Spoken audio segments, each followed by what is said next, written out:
Okey. Okey, hai, Assalamualaikum dan selamat sejahtera. Pertama sekali saya ingin ucapkan terima kasih sebab sudi menyertai kelompok intervensi ini. Okey, sebelum tu semua sihat ke? Alhamdulillah, sihat. Sihat. Okey, saya sebagai pekerja sosial terikat dengan etika kebiasaan ingin meminta izin terlebih dahulu anda semua untuk merakam sesi intervensi ini untuk tujuan latihan dan juga pembelajaran. Bolehkah? Boleh. Okey, terima kasih. Buat pengetahuan anda semua, rakaman ini hanya akan dikongsikan bersama pensyarah saya untuk menjaga keresaan lah. Okey, terlebih dahulu saya akan memperkenalkan diri saya. Nama saya Nur Ain Syafiqah binti Adnan, berumur 22 tahun dan saya merupakan pelajar pengurusan kerja sosial di Universiti Utara Malaysia. Okey, seterusnya saya meminta anda semua untuk memperkenalkan diri masing-masing.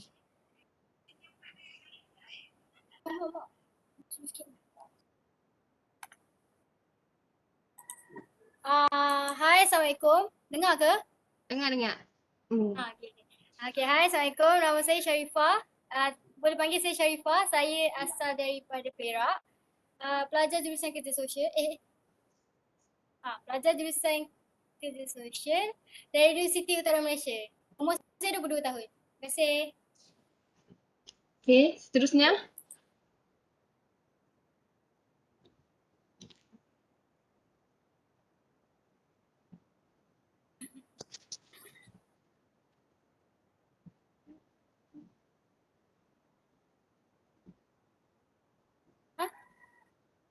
Kita je ke tak dengar? Tak. Seterusnya. Okey, nama saya Pavian Laki Kumar, berumur 22 tahun, berasal daripada Kuala Lumpur dan status saya sekarang merupakan seorang pelajar. Sebelum tu minta maaf lah kalau ada dengar bunyi background noise ke apa-apa ya. Okey, seterusnya.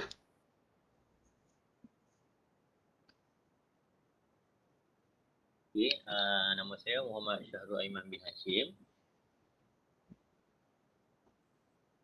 Merupakan pelajar Universiti Utara Malaysia, tinggal di Perlis. Okey. Assalamualaikum, nama saya Nur Aisyah. Saya merupakan pelajar Universiti Sains Malaysia, berumur 21 tahun.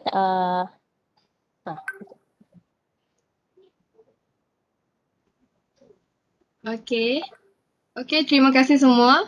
Okey, untuk memulakan sesi intervensi ini, saya akan menceritakan satu situasi dan anda perlu menjawab soalan yang akan saya berikan berdasarkan situasi tersebut.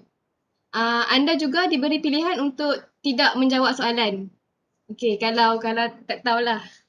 Okey, situasi dia pada satu malam ada 7 orang berpaut kepada kapal yang hampir tenggelam. Tetapi mereka ni tak bersendirian sebab ada seekor jerung kat bawah tu. Ada seekor ikan jerung kat bawah tu. Dan mungkin lebih banyak jerung akan datang jika mereka tak buat sesuatu. So dengan rasa takut, ketujuh orang ini menghadapi 3 pilihan yang sukar. 3 pilihan tersebut ialah pilihan pertama, mereka bergerak serentak. Jika mereka bergerak serentak, mereka mungkin dapat melawan arus dan juga mungkin akan berjaya. Pilihan kedua pula, mereka boleh berpegang bersama mereka di mana mereka mempunyai peluang yang sama iaitu untuk bertahan hidup ataupun lemas. Dan pilihan terakhir ialah ahli kumpulan tersebut berpisah dan masing-masing bergerak sendiri. Dalam situasi ini, satu atau dua ahli yang hebat berenang mungkin akan berjaya. Tetapi majoriti akan lemas ataupun dimakan jerung. Okey, setakat ni faham tak situasi yang diberi? Faham. Okey, kalau faham saya akan teruskan dengan soalan dan anda perlu menjawab soalan ni berdasarkan situasi tersebut. Okey, soalan pertama. Jika anda berada dalam situasi ni, alternatif mana yang akan anda pilih? Sesiapa pun boleh jawab dulu. Okay. Saya jawab. Okay, pada pendapat Silakan. saya tergelak. Okay, pada pendapat saya pilih alternatif 1 sebab gerak sama-sama dalam kumpulan lagi bagus daripada gerak seorang-seorang. Sebab dalam kumpulan ni kita ada macam-macam jenis macam-macam jenis cara berfikir. Mungkin mungkin cara orang tu lagi bagus dan cara kita pun ada pendapat kita sendiri. Jadi bila kita gabungkan idea tu mungkin kita boleh selamat. Itu je lah daripada saya. Okey, faham. Seterusnya?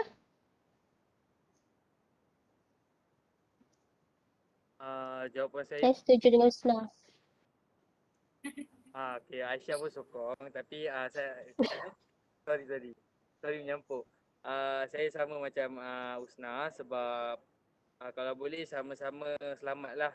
Better kita gerak sekali daripada kalau kita tunggu kat situ pun tak ada apa-apa alternatif untuk selamatkan diri. Dah cerung pun kat bawah tu. So better gerak sama-sama, mungkin sambil tu mungkin ada jalan penyelesaian dapat terlintas lah dalam otak. Okey. Ada penambahan? Okay, kalau bagi saya pula, saya pun memilih alternatif yang pertama. Bila kita bergerak sekali ni dalam situasi cemas di laut, dia akan berkurang dari segi sebab kita ada team. So team tu akan support kita. So benda tu tak akan jadi susah lah bila kita bergerak sekali. Okey, faham. Okey, nampaknya anda semua bersetuju dengan alternatif pertama kerana kalau kita pergi bersama-sama, balik pun mesti bersama. Okey. Soalan seterusnya, apakah anda beranggapan bahawa sahabat anda yang ada kat situ akan memilih alternatif yang sama dengan anda?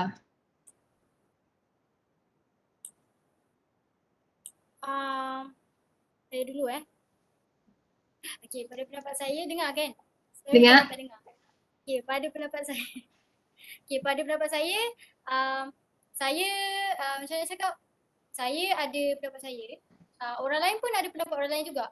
Jadi takkan saya nak paksa orang lain terima apa yang saya nak. Macam kalau orang tu kata dia nak yang tu, okey.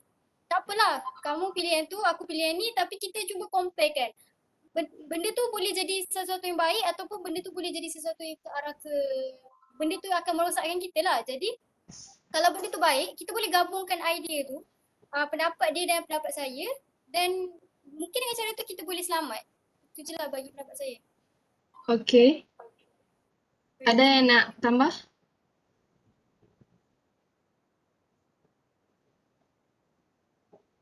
Setuju juga sebab Okay, setiap kalau orang bagi ada saya pula, preference.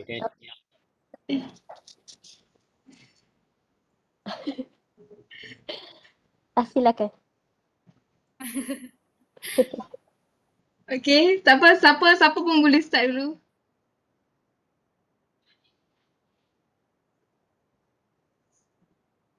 Uh, Okay, ladies first. Okay, kalau saya setuju juga dengan Sharifah cakap sebab kita punya sifat manusia ni setiap orang ada pendapat, setiap orang ada sifat lain-lain. Tak semestinya semua orang berani untuk buat benda yang seorang tu suggestkan. So, kalau tak semesti kita kena jadi ketua dalam satu kumpulan tu. So, sama ada dia mesti ada seorang yang mendengar, seorang yang mengikut. So, tak boleh expect semua orang tu akan ikut kepala kita lah. So, nak bagi tahu yang semua orang tu sifat lain-lain. So, tak semesti kita kena paksa orang tu ikut apa yang kita nak. Gitu je. Okay. Ada lagi?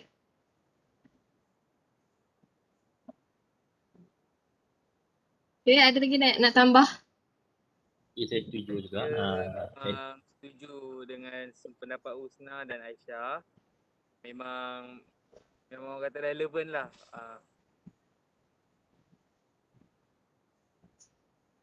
Okay. Syarul? Okay, saya pun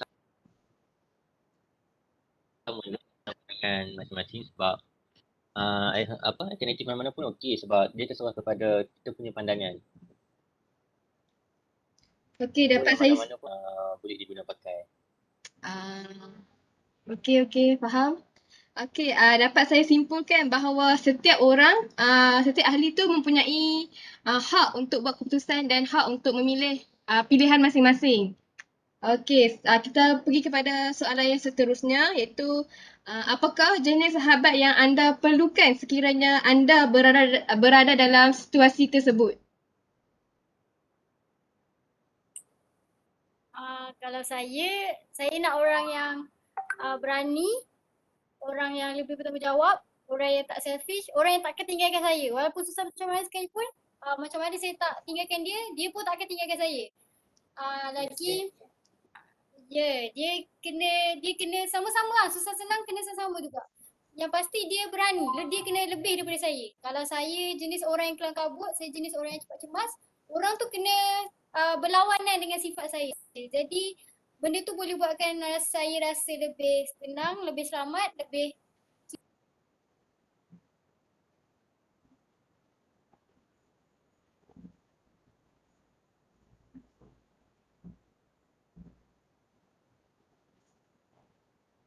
Aku juga senang.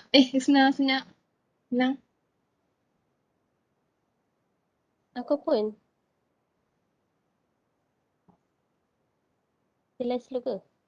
Okey, tak apa kita ke yang seterusnya. Dia ni tentang sahabat kan. Sahabat macam mana yang kita nak kan. Yes. So kalau sahabat yang jenis tahu apa macam mana cakap yang ada dengan kita. That means bila kita susah senang dia ada. Macam tu lah.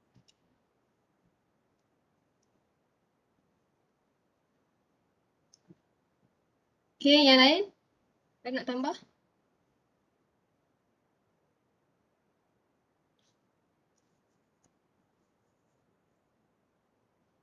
Kalau bagi saya pula, saya memilih sahabat yang orang yang bertanggungjawab dan tidak mementingkan diri sendiri. So sifat bertanggungjawab dalam diri umum lain. Lepas tu tidak pentingkan diri dan selalu support antara rakan-rakan.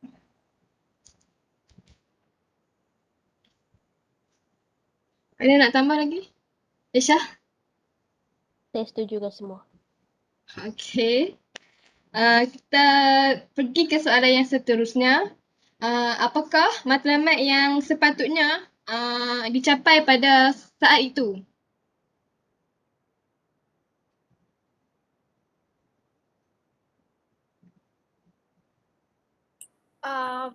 matlamat yang sepatutnya dicapai. Dengar kan? Ingat. Matlamat, saya rasa semua orang ada matlamat yang sama, yang mana kita nak selamatkan diri kita, bukan sahaja diri kita tapi orang lain pun kita nak mesti kita nak pastikan. Tak baik. Mesti kita nak pastikan orang lain pun selamat sebab dia pergi dengan kita, jadi kita pun kena ada common sense untuk kalau aku selamat, orang lain pun kena selamat. Kalau aku ada macam mana cakap? Kita kena ada sifat tanggungjawab lah macam tu. Itu je lah bagi saya. Okey. Faham? Seterusnya, ada nak tambah? Matlamat untuk situasi ni, untuk kumpulan ni.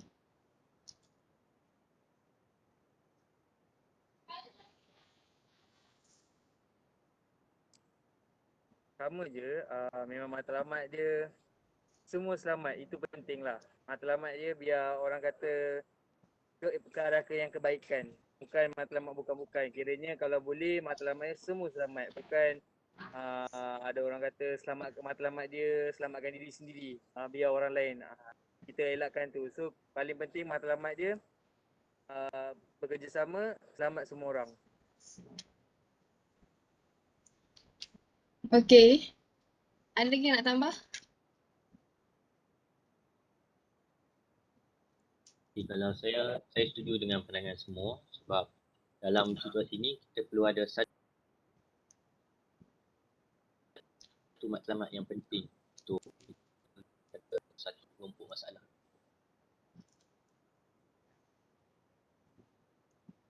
Okey je lah dengar. Okey. Aisyah, nak tambah apa? Matlamat? Tak tambah, sama je. Okey. Okey, kita pergi kepada soalan yang kelima. Bagaimanakah seorang ketua itu menguruskan situasi ini? Apa yang ketua perlu buat pada pendapat anda? Ain, boleh ulang balik? Cik Ain, boleh ulang balik? Saya tak berapa dengar. Okey, soalan yang kelima.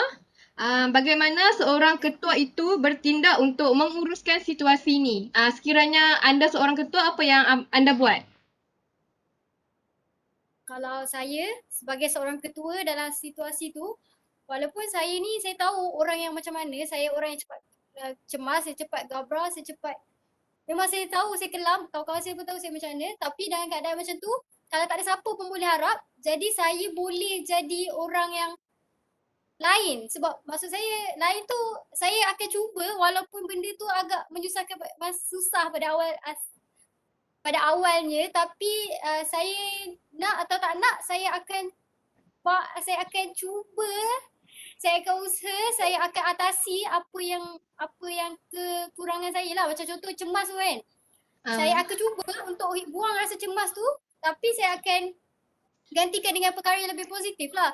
So that orang-orang kat bawah saya tak rasa takut, tak rasa nervous dengan saya. Sebab saya tahu perasaan kalau orang kat atas saya pun nervous, then kita pun akan rasa nervous. Jadi saya akan cuba untuk atasi lah benda tu. Saya tak nak anak-anak buah saya rasa macam takut dengan saya. Macam tu lah.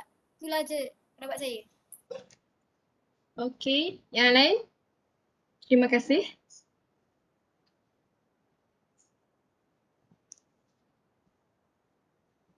Okay, kalau saya jadi ketua, kalau semua orang takut lah kan.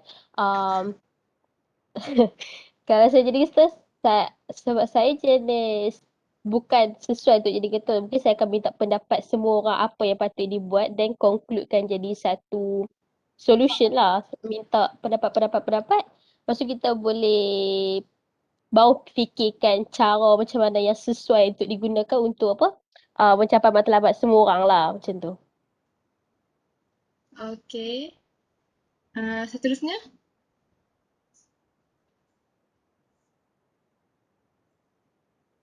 Kalau saya kalau bagi saya pula, sebagai seorang ketua, kita perlu itu adalah keyword yang penting.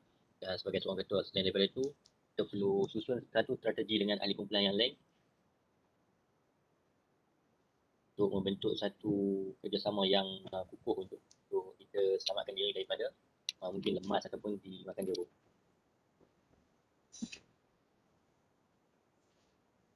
Okey. So far itu saja. Sama je dengan yang lain, memang sependapat. Okey, so dapat simpulkan bahawa semua mempunyai pendapat yang sama lebih kurang, perlu bertanggungjawab, tak nervous, lepas tu kena dengar dengar idea ahli kumpulan lain juga. Okey, soalan yang keenam. Pada pendapat anda, siapa yang lebih berkuasa membuat keputusan dalam situasi ini? Bagi saya lah kan, semua orang, walaupun kita ada ketua, tapi semua orang ada peluang untuk memberi pendapat. So untuk bila ada pendapat tu, kalau semua rasa okey, diorang akan buat keputusan. Okey, seterusnya.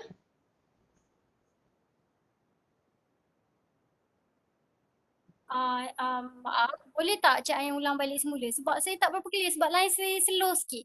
Okey, Maaf ya. tak apa. Okey, soalan dia, pada pendapat anda, siapa yang lebih berkuasa dalam membuat keputusan dalam situasi tadi tu? Okey, pada pendapat saya, keputusan ni walaupun kita tahu ada dalam satu kumpulan tu ada ketua, tapi ketua tu tak boleh nak sembrono je. Apa yang dia nak, dia kena ikut. Orang bawah dia kena ikut. So macam tadi macam Aisyah cakap tadi lah, kita kenalah ambil pendapat orang lain. Kita kena ambil lah apa yang orang cakap, dan kita boleh gunakan benda tu sebagai satu idea, satu macam mana cakap, satu perkara yang boleh buat bagi kita, mungkin boleh selamatkan kita semua dalam keadaan tu. Bagi saya yang tu lah. Terima kasih. Okey. Yang lain? Ada pendapat lain?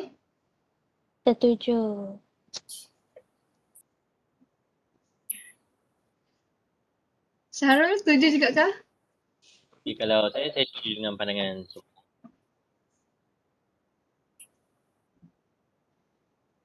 ya, saya setuju dengan pandangan semua. Oh, tu je. Okay. Okay, soalan yang second last. Pada pendapat anda, apakah yang perlu dititik beratkan dalam pembuatan keputusan? Bila kita nak buat keputusan tu, apa yang perlu kita tengok? Pembuatan keputusan tu kan, pada pendapat saya, macam saya cakap tadi sebelum ni, tak semestinya ketua yang membuat keputusan.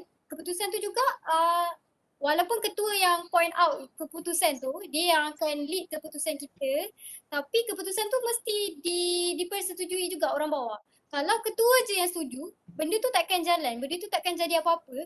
Tak semestinya dalam keadaan tu, dan situasi macam mana sekalipun, ketua kena minta pendapat orang bawah. Sebab dengan adanya orang bawah, sesuatu pekerjaan tu, sesuatu benda tu baru boleh dijalan. Maksudnya kena ada kompromi antara ketua dan juga orang bawah dia. Jadi tu je lah yang saya fikir. Tu ada yang nak tambah? Okay, ada tambahan? Cik Ain boleh ulang soalan? Okay. Pandangan masing-masing tu Okay. penting lah. Jelas? Okay. Sorry sebab line slow sikit ni. Pandangan masing-masing tu penting masing-masing ni. So ketua akan boleh fikir dengan sesuatu perkara yang lain dan ambil daripada pandangan setiap sudut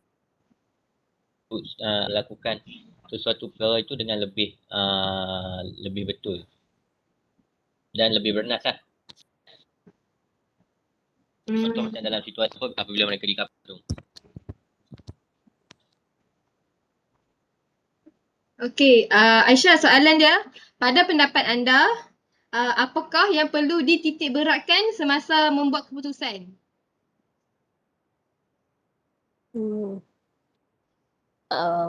Betul lah. Saya setuju juga dengan yang lain sebab dalam kes ni tak ada, bagi saya tak setuju dekat pendapat Husna yang dia cakap dalam situasi ni tak ada orang atas dengan orang bawah. Sebab kita satu team, so tak ada macam gila kuasa ke apa. So pendapat saya untuk dalam pembuatan keputusan ni pendapat semua orang lah. Apa yang seorang tu cakap semua penting. Apa yang dia cakap walaupun tak penting pun kirakan penting juga sebab kita tak boleh ambil keputusan kita je untuk jadikan benda tu utama. So dalam buat keputusan ni yang paling penting relevan lah. Yang paling penting apa yang kita bagi tahu pendapat tu pastikan benda tu berkaitan dengan situasi. Okay. Saya sokong Aisyah sebab masing-masing ada kelebihan kekurangan masing-masing. So kita tak boleh ambil orang kata semua tu pandai indah. Sebab dengan kelebihan dengan kelemahan masing-masing mungkin kita boleh hidup. Contoh kelebihan dia pandai berenang. Orang lain kekurangan dia tak boleh berenang. So dia mungkin boleh mengajar kat situ untuk selamatkan diri dia. So untuk saya itulah. Okay, terima kasih. Okay, soalan yang terakhir. Pada pandangan anda, bagaimana sesuatu konflik itu dapat diatasi? Ingat tak? Dengar? Okay. Konflik boleh diatasi. Pada pendapat saya, Parvin nak cakap dulu ke? Parvin nak cakap dulu, Parvin boleh cakap dulu. Okay, ni Parvin macam mana dengar? konflik diatasi Bagaimana konflik ini dapat diatasi? Okey, macam mana Cik Ain tadi cakap, bila kita ada seorang ketua, dia kena lead kiranya lead dari segi orang kata biar adil. Dengar penjelasan daripada dua-dua pihak, jangan ada orang kata tak ada orang kata dia ni kawan baik aku, so aku memang ke pihak dia. Semua tu tak boleh. So dua-dua kena adil. So bila ada penjelasan tu dengan orang kata sebagai kita seorang ketua, kita kena tengok yang mana baik buruk. Kita semua dah dewasa. Kalau kat sini orang kata kita dah tahu yang mana baik mana buruk untuk kita ambil tindakan yang relevan. So untuk selesaikan yang ni, orang kata kita kena bercakap baiklah bagi apa pendapat kita yang orang kata kenapa salah. Kenapa kita tak boleh buat macam ni. Macam itulah. So So orang kata dengan orang cakap kita berbahas dengan elok lah, jangan kasar. Okey. Seterusnya. Pandangan orang lain?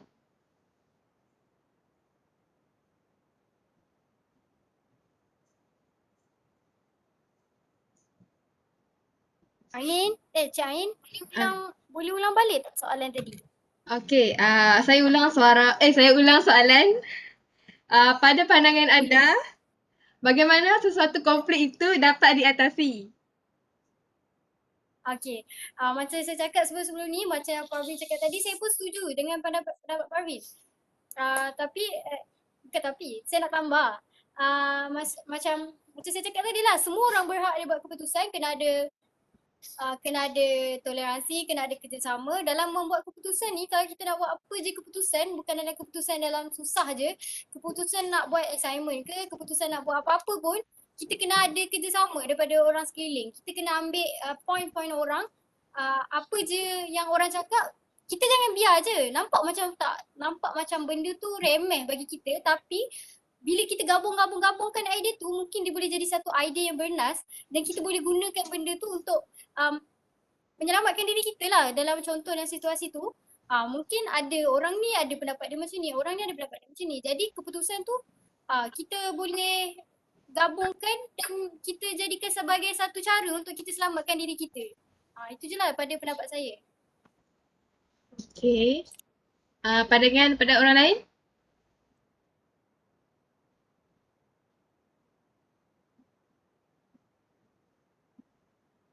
Saya setuju dengan pendapat Husna sebab kerjasama ni memang penting lah. Kerjasama antara rakan, sepasukan dan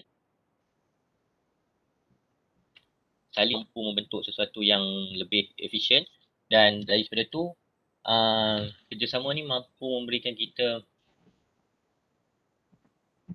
yang penting di dalam ahli kumpulan tu. Bila tak ada kerjasama ni, so benda ni mungkin tak akan berlaku. Satu benda tu mungkin tak akan terjadi. Mungkin perbuat tu mungkin akan gagal. Kerjasama tu penting dalam sesuatu organisasi contohnya. So bagi saya itu. Okey. Aisyah? Setuju dengan semua. Setuju Ain. Setuju Cik Ain. Okey. Okey, sehingga sini sahaja sesi intervensi kita pada kali ini. Terima kasih sebab sudi memberi kerjasama. Okey, terima kasih. Sama-sama Cik Ain. Terima kasih, jumpa lagi. Okey.